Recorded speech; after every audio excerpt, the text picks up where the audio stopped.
Matt Weston, tell us about today's race in Sigulda. It was about the craziest skeleton race we've seen in a long while. Yeah, I think the conditions make it really, really difficult, not just to slide down, but difficult to predict who's going to do well. Because if you're going off early as a nice start number, you have a lot shinier, a lot faster ice. And at the moment with the conditions, the track just seems to die very quickly. So you kind of have to do everything when you get the chance on that good ice.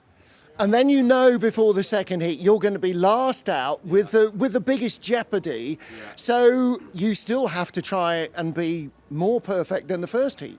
Yeah, it's almost even more crucial, to be honest. I knew as soon as I stepped out on the block and was about to go and push, I was like, well, that doesn't look very fast. So I had to make sure I was letting it go as much as possible, less interference as possible. I think I maybe let it go a bit too much in corner 11, but the rest of it seemed all right. I was pretty happy with how the rest of it went, but yeah, it's very, very tough in these conditions. And now you get that World Championship, Olympics, 4 heats in 2 day thing. So you go to sleep, have a think about what you're going to do, assuming the weather's going to be the same tomorrow. Yeah, if anything worse, because it's at night, so I think it might be even more difficult to kind of replicate what I've done today, but I'll give it a good shot.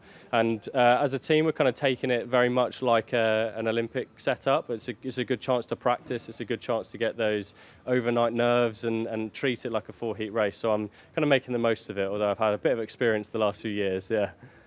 And how's the fitness going? Looks like the start is coming back. Yeah, it's still not 100%. That was about 90% today. I backed off slightly on the second run because a couple of my muscles went a bit tight, but I felt like I could afford to give myself a little bit of a leeway on the push. But I'm really excited to see what I can do when I'm at 100%. But the main goal is the Olympics to be back at 100%. I think if I'm not 100% feeling it, I won't be flat out until then.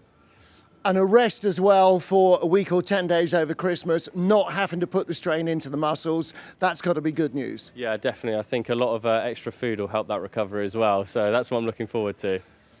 In the quality street tin for Christmas. Exactly. That's the Olympic way. Exactly, 100%.